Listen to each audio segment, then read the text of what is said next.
রাত্রিবেলায় ওর বাবা কেক এনেছে দেখে অমনি ওর বায়না শুরু হয়ে গেছে। সকালবেলায় ঘুম থেকে উঠেই কেক কাটবার জন্য উঠে পড়ে লেগেছিল। যাই হোক, সকালবেলায় মুখ ধুয়ে একটুখানি খাবার খেয়ে কেক টেক খেয়ে আমরা বেরিয়ে পড়লাম। কোথায় যাব ডেস্টিনেশনের কোনো ঠিক নেই, শুধু ইচ্ছা ছিল 25শে ডিসেম্বরটা বাইরেই কাটাবো, সেই জন্য এগিয়ে চললাম। কিন্তু কোথায় নিয়ে যাচ্ছে সেটা ওই জানে। এমনিতেই বাঙালির 12 মাসে 13 পার্বণ, কিন্তু আমাদের ইংরাজি, বাংলা, হিন্দি সব কিছু মিলিয়ে 15-20 পার্বণ হয়েই যায়। তো সেই কারণেই ঘরানা থেকে বেরিয়েই পড়লাম। তবে যেখানেই যাই না কেন জায়গাটা খুব সুন্দর জায়গা। আপনারা দেখলে জানতে পারবেন কলকাতায় এত সুন্দর সুন্দর জায়গা রয়েছে। যাই হোক, গিয়ে হাজির হলাম একটা রাজবাড়ির মতো জায়গা। এটা আগে কখনো দেখিনি, খুব সুন্দর জায়গা। দেখি কিনা এটা একটি গণেশ মন্দির। একটা রাজবাড়ির ভিতরেই এই মন্দিরটা 2019 সালে তৈরি হয়েছে। সেই দিন থেকে শুরু করে আজ পর্যন্ত প্রত্যেক দিনই এখানে খুব সুন্দর করে পুজো হয়। আমি ওখানে জিজ্ঞাসা করেছিলাম এখানে কবে কবে পুজো হয়।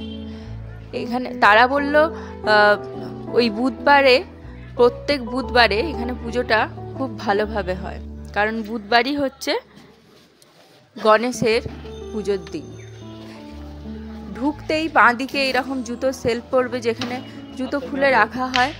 তারপরেই একটু এগিয়ে গেলে একটা মিষ্টির দোকান, যেখানে ঠাকুরের প্রসাদের জন্য মোদক আর লাড্ডু পাওয়া যাচ্ছিল। আমি তো সোজা গিয়ে দেখেই পুরো চমকে গেছি। এত সুন্দর এখানে মন্দির হয়েছে, এতদিন এখানে জানতামই না। যাই হোক, যত ভেতরে ঢুকছি আমার যেন গায়ে কাঁটা দিয়ে উঠছিল। আমি অবাক হয়ে দেখছিলাম এত সুন্দর ঠাকুর, এত সুন্দর প্রতিষ্ঠান। আমি সত্যি গণেশ ঠাকুরের এত সুন্দর প্রতিষ্ঠান আগে কলকাতায় কোথাও দেখিনি। হয়তো কোথাও যাওয়া হয়নি বলে দেখিনি, কিন্তু গিয়ে আমি খুব আনন্দ পেয়েছি। দেখুন, এখানে যে ব্রাহ্মণ আছেন, ওনাকে ওই প্রসাদগুলো দিয়ে দিলে উনি পুজো করিয়ে দিচ্ছিলেন। আর এখানে যে যার ইচ্ছা মতো ঠাকুরকে জিনিস দিতে পারে। কেউ কেউ ওড়নাও চড়াতে পারে গণেশজিকে। আমি আরও এগিয়ে গেলাম, আর এইখানেই গণেশজির যেখানে পুজো হচ্ছে সেই জায়গাতেই ডান দিকে প্রসাদ বিতরণ করছে। এখানে 3 বার প্রসাদ বিতরণ করে, সকাল, দুপুরবেলা আর সন্ধেবেলায়। সকালবেলায় ভোগে সুজি দেয়া হয়, দুপুরবেলায় ভোগেতে খিচুড়ি দেয়া হয়, আর সন্ধেবেলায় ভোগেতে লুচি দেয়া হয়। এখানে ভাদ্র মাস, মাঘ মাস যখন গণেশ ঠাকুরের পুজো হয়, সেই সময় বড় করে পুজো হয়। যখন জিজ্ঞাসা করলাম এখানকার বিশেষ দিনটি কি, ওনারা বললেন প্রত্যেক মাসেই এখানে পুজো হয়, বুধবারে গণেশজির পুজো খুব ভালো করে হয়। সত্যি জায়গাটাতে গেলে মনে হবে আর আমি আসবো না, ওখানেই বসে থাকবো। দেখুন, এইখানে প্রসাদ দেয়া হচ্ছে। এরপর আস্তে আস্তে চারিদিকটা আমরা ভালো করে ঘুরলাম।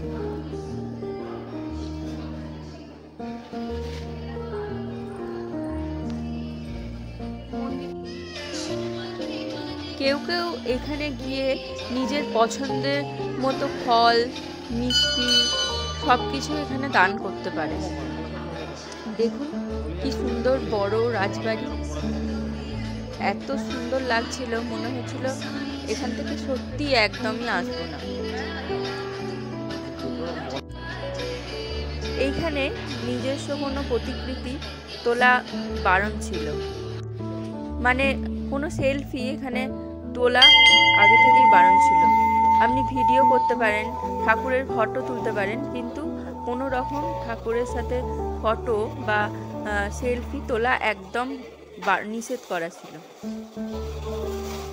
ঠাকুরের মূর্তিটা এতটাই সুন্দর ছিল যে আমি ওখানে মোটামুটি 5-10 মিনিট অবাক চোখে ঠাকুরকে দেখে গেছি। আপনারা চাইলে অনায়াসে এই জায়গাটিতে আসতে পারবেন। আমি পরের ভিডিওটাতে এই জায়গাটার লোকেশন বা কিভাবে এখানে যেতে হয় ভালোভাবে শেয়ার করে দেবো।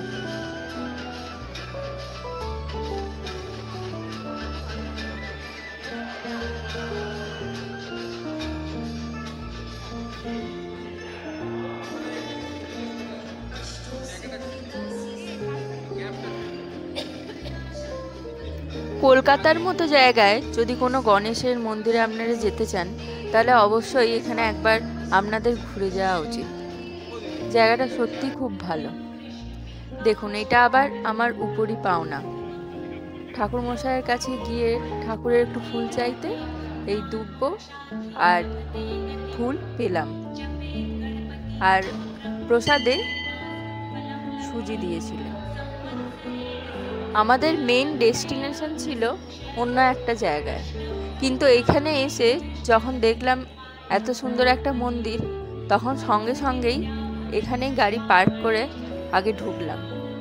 এটি হচ্ছে বেরোনোর রাস্তা, আর ডান দিকে যে টেবিলটা পাতা আছে সেইখানটা হচ্ছে অফিস।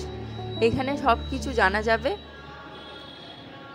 কখন কখন পুজো হয় বা কখন কখন আপনি কিছু যদি দান করতে চান ঠাকুরকে, কিভাবে দান করবেন, এই সকল কিছু এই অফিস থেকে জানা যায়।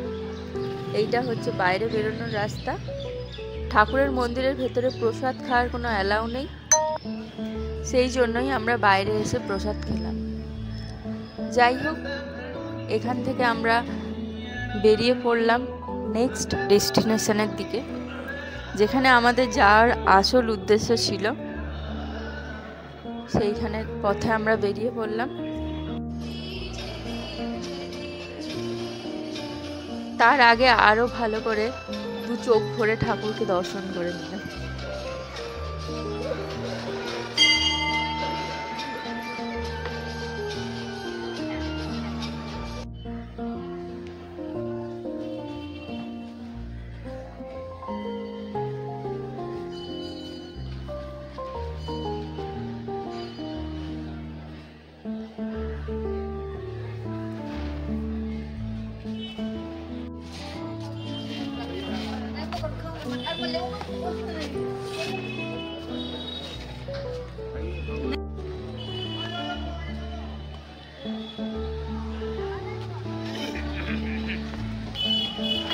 ভিডিওটা অনেকটাই বড় হয়ে যাচ্ছে, সেই জন্য আমি পরের ভিডিওটাতে কোথায় আমরা আবার চলেছি সেই জায়গাটা তুলে ধরব।